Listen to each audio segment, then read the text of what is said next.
दुल्हन ने शादी के बाद किया मना।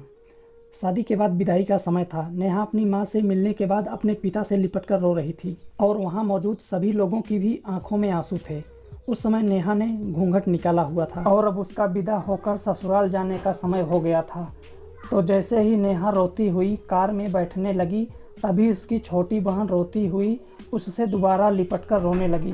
तभी गाड़ी के पास खड़े नेहा के पति अविनाश से उसका दोस्त दिनेश कहता है, अरे यार अविनाश, यहाँ से तो घर पहुँचकर ही सबसे पहले होटल अमृत बाग पहुँचकर एक बढ़िया सा खाना खाएंगे, क्योंकि यहाँ तेरे ससुराल में तो एकदम घटिया खाना था।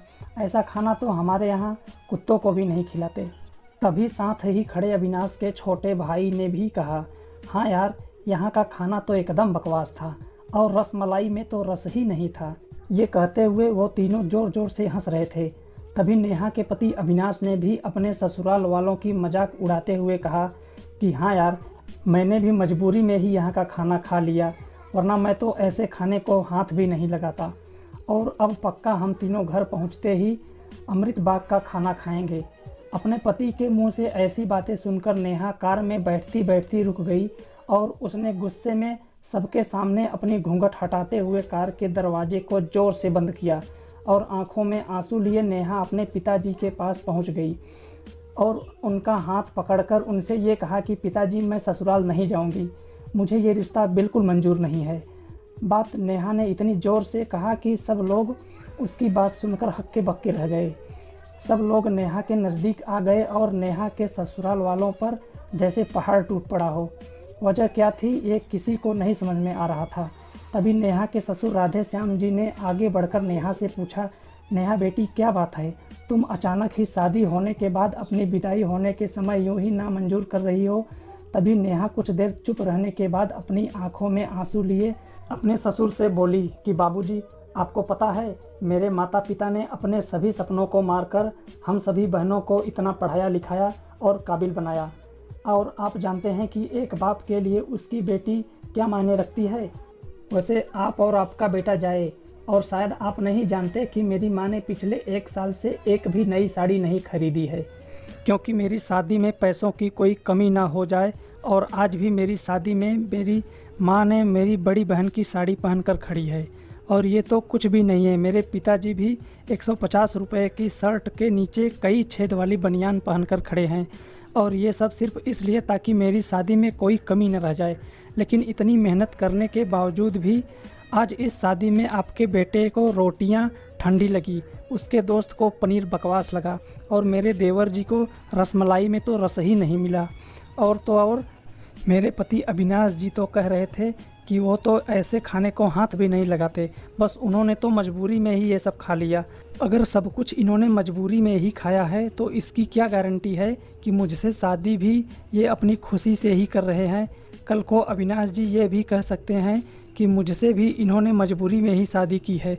और नेहा रोते रोते अपने ससुर से ये भी कह रही थी कि जिस माता पिता ने मेरी शादी में दिन देखा न रात, बस शादी की तैयारियों में, उन माता पिता पर आज आपके बेटे और उसके दोस्त यूं ज़ोर ज़ोर से हंस रहे हैं और उनकी इतनी बेइज्जती कर रहे हैं। क्या आपके घर में माता पिता की इतनी ही इज्जत होती है? तभी नेहा के ससुर ने कहा कि बेटी, इतनी छोटी सी बात पर तुम इतना नाराज़ हो गई। तो नेहा ने अपने ससुर की बात को काटते हुए कहा कि बाबूजी, ये छोटी सी बात नहीं है। अगर शादी के बाद मैं भी आपकी इज्जत न करूं तो आपको कैसा लगेगा? ये सुनते ही नेहा के ससुर ने शर्म के मारे अपनी आंखें नीची कर ली। तभी नेहा ने कहा, लेकिन बाबूजी, आप चिंता न करिए, हमारे अंदर हमारे अच्छे माता पिता के संस्कार हैं। किसी की बेइज्जती करना, ये सब हमारे माता पिता ने हमें कभी सिखाया ही नहीं है। ये सुनते ही नेहा के पिताजी दया शंकर जी ने आंखों में आंसू लिए अपने बेटी को गले से लगा लिया और उससे कहा कि बेटी, मुझे तुम पे गर्व है कि तुम मेरी बेटी है, और अब तू शांत हो जा बेटी, तुझे मेरी कसम, तू इन्हें माफ़ कर दे और खुशी खुशी अपने ससुराल चली जा। तभी नेहा का पति अविनाश भी नेहा के पिताजी और नेहा से हाथ जोड़कर माफ़ी मांगता है और ये कहता है कि बाबूजी, मुझे माफ़ कर दो, सारी गलती मेरी ही है, लेकिन आज आपकी बेटी ने मुझे एक पिता की इज्जत करना सिखा दिया और आज के बाद मैं हर किसी की माता पिता की इज्जत हमेशा करूँगा। उसी वक्त नेहा के ससुर राधे श्याम जी भी आगे आकर अपनी बहू नेहा के सर पर हाथ रखकर कहते हैं, तो बहू लेने आया था, लेकिन ईश्वर बहुत कृपालु है, उसने मुझे बहू के रूप में मुझे बेटी दे दी, वो भी इतने अच्छे संस्कार वाली, जो कि माता पिता का भी इतना सम्मान करती है। और अब बेटी मेरे कहने से इन नालायकों को भी माफ़ कर दे, मैं हाथ जोड़ता हूँ तेरे सामने। तभी नेहा अपने ससुर जी के दोनों हाथ को पकड़ लेती है और कहती है कि नहीं बाबूजी, आप मेरे पिता के समान हैं, कृपया आप मेरे सामने हाथ मत जोड़िए। तभी नेहा के पिताजी दयाशंकर जी भी कहते हैं कि समधी जी, आप मेरी बेटी के सामने हाथ जोड़कर कृपया हमें शर्मिंदा मत कीजिए। मेरी तो आपसे बस इतनी सी ही प्रार्थना है कि मेरी हमेशा आप मेरी बेटी को अपनी बेटी ही समझना, और इससे कभी कोई गलती हो जाए तो इसे माफ़ कर देना। तो राधे श्याम जी ने अपने समधी दयाशंकर जी का हौसला बढ़ाते हुए कहा कि आप बिल्कुल चिंता मत करिए, बल्कि अब तो नेहा बेटी ही हमारे पूरे घर को संभालेगी और अब ये ही हमारे घर की लक्ष्मी है। ये सुनकर नेहा के पिताजी बहुत खुश हो जाते हैं और अपनी बेटी को खुशी खुशी विदा कर देते हैं। और नेहा अब राजी खुशी अपने ससुराल रवाना हो गई थी और पीछे छोड़ गई थी आंसुओं से भीगी हुई अपनी माँ और पिताजी की आंखें, और अपने पिताजी का वह आंगन जिस आंगन में कल तक वह खूब हंसती खेलती थी। आज से इस आंगन की चिड़िया उड़ गई थी किसी दूर प्रदेश में। तो दोस्तों, बेटी माँ बाप का अभिमान वह एक अनमोल धन होता है। और दोस्तों, अपनी छाती पर पत्थर रखकर वो अपनी प्यारी बेटी और अपने जिगर के टुकड़े को उसकी शादी करके उसे विदा करता है।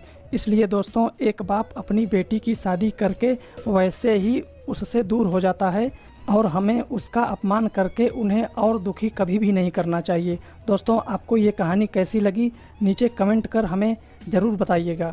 अगर आपको ये कहानी पसंद आई हो तो अपने दोस्तों के साथ ज़रूर शेयर करें, और ऐसी ही प्यारी कहानियाँ सुनने के लिए हमारे YouTube चैनल को ज़रूर सब्सक्राइब करें।